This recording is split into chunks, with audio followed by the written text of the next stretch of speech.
Sector Above Federal Constituency. I'm an Ikwere man from Rivers State. Mr. Speaker, I am very grateful for yielding the floor to me. My point of order is in on Order 6 of the House Rules. Mr. Speaker, Order 6 provides for privileges.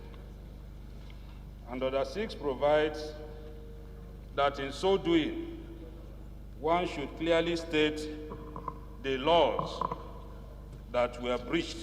And so, Mr. Speaker, I stand on Section 39(1) of the Constitution of the Federal Republic of Nigeria, Article 19 of the Universal Declaration of Human Rights, and Article 9 of the African Charter on Human and People's Rights. Mr. Speaker, my dear colleagues, as a representative of the people, I have a source of communication with my constituents. I have a source of interaction with Nigerians. But in moving this, I must, with every sense of responsibility, Mr. Speaker, commend the step you took this morning concerning this issue of ban on Twitter.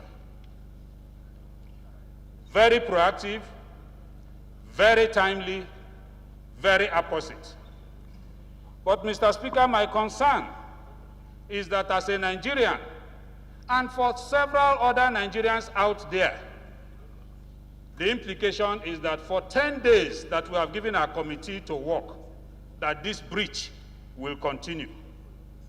And we don't even know how long thereafter that our interaction with the executive arm will last. Mr. Speaker, whilst I agree with the submission, with the position of the leadership of this House in total, I will only want to add that for breach of fundamental human rights, particularly right to fair hearing, right to freedom of speech and expression, that we should urge the executive arm in the interim, I use the word urge, the executive arm, in the interim, to reverse this order, pending the outcome of our interaction with the executive arm. Thank you, Honorable Chinda. Yes, sir. Let me very quickly, so that we can move along, refer you to Order 9, Rule 1, Sub-Rule 6 of our rules. I shall also assist you in reading it out for clarity. Yes, sir. Mr. Speaker, let me read. It shall be out of order to attempt to reconsider any specific question upon which the House has come to a conclusion during the current session, except upon a substantive motion of rescission. The matter has been sent to the relevant committees to investigate and look into the issues that you are talking about, and they will report to us within 10 days. That is what even if we have brought a motion here, we would have referred it to the same committee, and your motion may even have been killed. We don't know. So this way, we have even saved the day. The institution will look into it. In 10 days, we'll know what action to take. And you have not complied with the Order 9, Rule 6. You're ruled out of order. Mr. Speaker, if I will only be heard. The next order, the second business of the day is presentation of three reports of the committee. Already the speaker has already ruled on it. Please resume your seat. You know the rules better. You know how to come back. You know the rules better. If you are so passionate about it, you know how to come back. What? Mr. Speaker, in the circumstance, for PDP members, we have agreed we'll continue. The next order of the day, please, Chinda, please, you are a ranking member. Is the first reading. We'll continue to tweet. Please, we are with Nigerians. And if the Attorney General wants to... Get out if you want to go. Go. Where is it? Chair Clerk. Where is it here?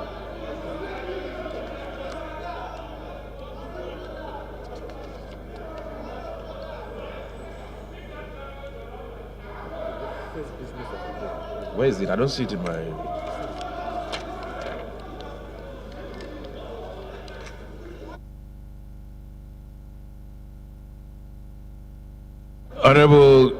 Honorable Gagdi,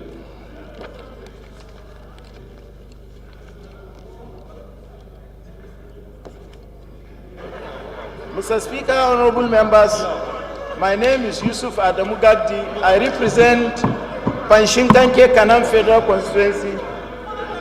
Mr. Speaker, I am from Plateau State.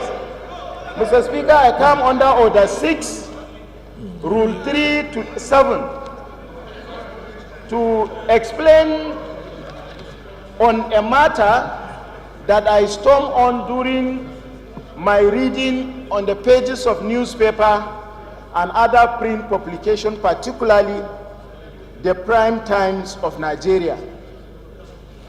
I so move, Mr. Speaker.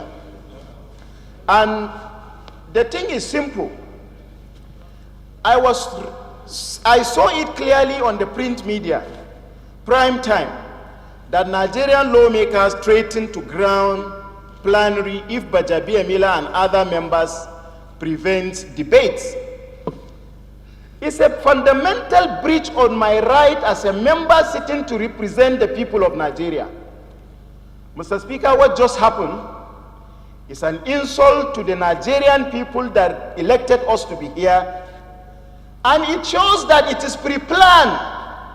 If the Prime Time have published that members of the National Assembly elected by the people of Nigeria who ought to be fighting on the killings in the four angles of Nigeria, who ought to support your leadership in coming up with summit and other programs that is aimed at finding a lasting solution to the killing in the north, in the south, and in the four angles of this country, will come together to say that they will frustrate our effort toward ensuring that Nigeria live well, toward ensuring that we have come up with legal framework that will ensure the safety, the freedom, the peace, the protection of lives and properties of this country. It is very unfortunate.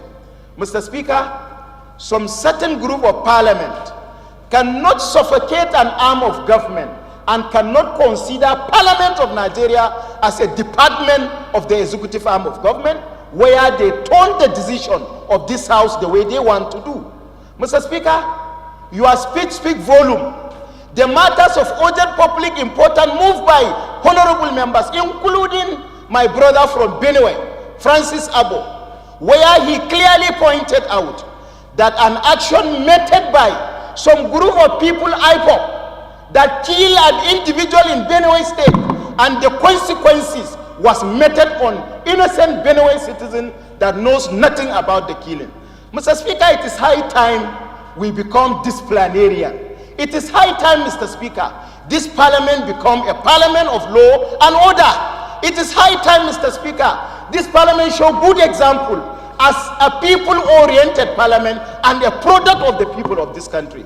We are seated here, Mr. Speaker, serving governors, calling the parliament, they see no need, instigating Nigerians that conference should be conducted when under the leadership of the Deputy Speaker, the Deputy Senate President. We are mandated to make any adjustment that will better the lot of this country, and we allow ourselves to be torn like a toy. Mr. Speaker, I pray that these privileges that is being broken, this plan by some section of lawmakers that perhaps they don't understand why their people voted them here, must be investigated. We are not interested, Mr. Speaker. I myself, I know my constituents, how many of them operate Twitter. I am not appreciating or approving the actions of the government since it is under investigation by your leadership. But again, we must not agree with the conspiracy to come and stop sitting simply because something did not favor you. I am a Nigerian, Mr. Speaker. I pledge to Nigeria, my country, and I don't say it in my mouth, I mean it in my heart. I promise to be loyal and honest to this country. How many of us does our conduct as a parliament to publish some of these things in the print media and come to display it here, portray to us as parliament that really read the national pledge? Are they loyal to this country? Mr. Speaker, I'm a Nigerian, and I have hope that one day Nigeria will live in peace with one another. I have hope that one day Nigeria will be a peaceful country. I have hope that I have not paid fail as a parliament. I move, Mr. Speaker, that this action must be investigated, must be referred to a committee on ethics to investigate why publication come and why action followed after the publication. I so move, Mr. Speaker. Thank you, Honorable Gagdi. I think we should rest this matter and not take any more points of order on this matter. It's unfortunate that seasoned parliamentarians who should know better decide to follow a different route, whether to play to the gallery or for whatever reason. But I believe that as parliamentarians, we have a duty and a responsibility to do what we believe is right. We have set up an investigative, we've sent this matter to 4 relevant committees: security, information, and culture, ICT, and justice, to look into the matter and report to us in 10 days. That's what we are supposed to do as parliamentarians. We're supposed to hold a balance, to checks and balances, but you cannot check and balance until you know and you unravel the truth. And that's exactly what we have done. At first, I thought it was a partisan move, but I'm so glad, and I'm happy to see several members of the opposition still here in chambers with us, and I commend you for your non-partisanship. Thank you very much. So we'll move on.